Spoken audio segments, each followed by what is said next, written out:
Hi, I'm Andy Parkin, Managing Director of the Multi-Award Winning Speed Screed. I'm here today to talk about how to mix screed. It's something very fundamental. It's obviously what the industry is doing day in, day out.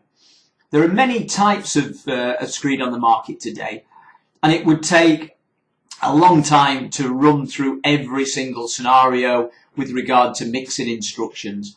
So today what I'm going to do is I'm going to concentrate purely on the most popular screed in the UK, and that is a 1-to-4 fibre screed. It's something that's been used for donkey's years and will be used for donkey's years to come, definitely. So I think we've got to start of how are you going to mix it.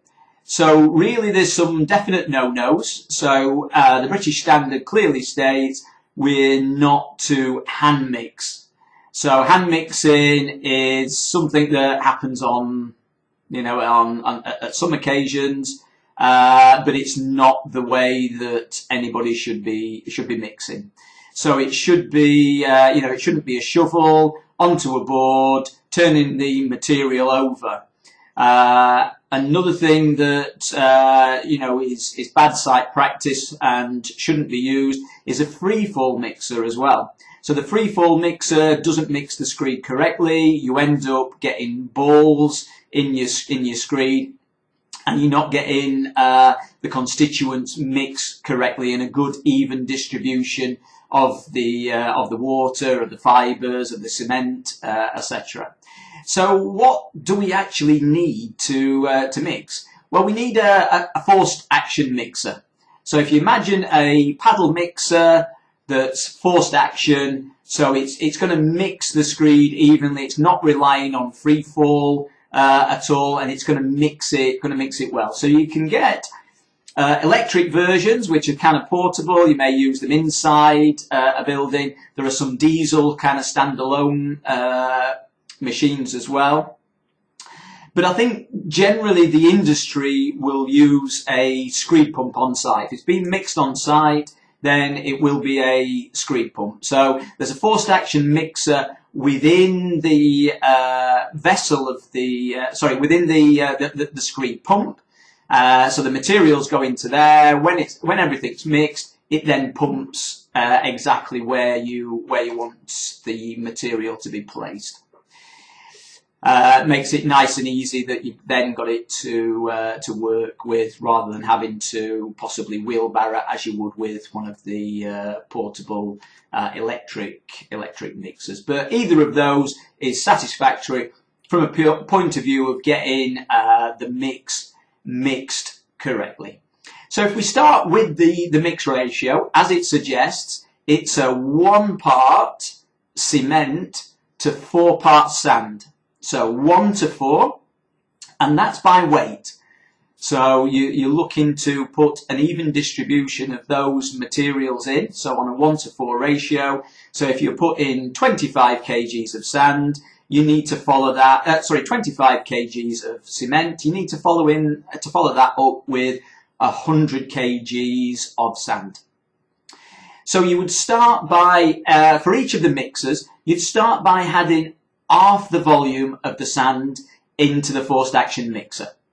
So the sand should be to the British Standard. So the grading and the quality needs to be good. So you don't want any lignite and silt in there, or certainly not significant volumes of those materials, as they will cause a reduction in the overall strength of the product. So making sure that the grading is a good grading, so it's not all fine material, which may look nice initially, but won't have the substance and strength later. That you've got a good even distribution with some slightly coarser sand through down to the finer sand, so you're completing effectively the grading gap. So British Standard sand is recommended. Then what we need to do is add the recommended amount of cement. So as we say, it might be if you're batching 125 kgs in a batch, that could be 1 bag of cement to your 4 bags of sand, and you've got 125 there. So when you're actually adding the sand, you then add the water. So the amount of water will be dependent on the amount of water that's contained and moisture that's contained within the sand. So how wet that is. Different times of year, it's going to be wetter. If the sand has just been processed, then it will be wet because it's come directly from the plant, and it will be a wash sand. So you've got to factor that in.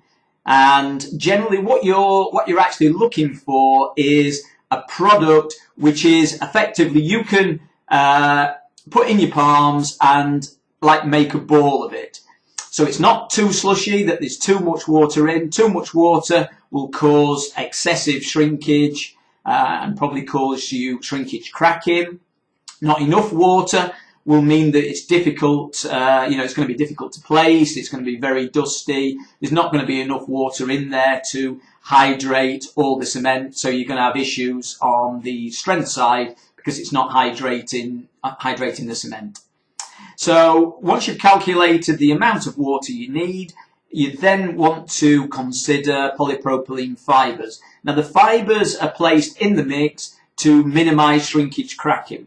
So you can also put in stress relief joints, which would be recommended to minimise that shrinkage cracking, but we would always recommend putting in polypropylene fibres, PP fibres, and the ratio would be 900 grams per cubic metre.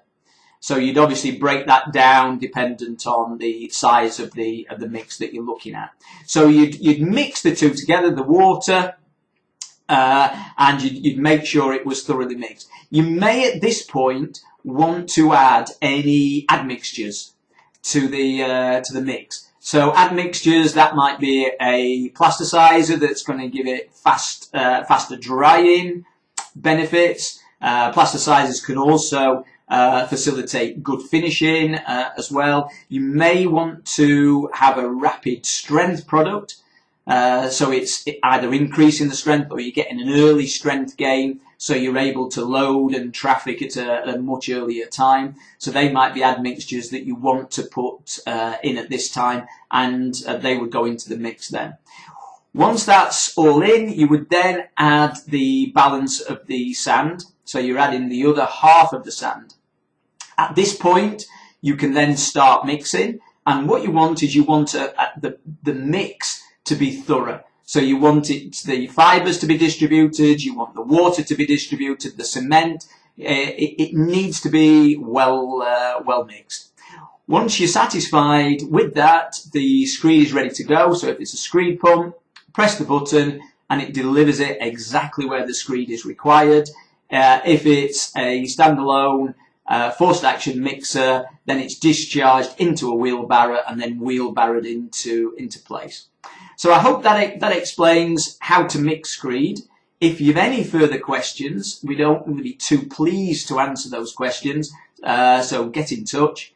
Thank you very much.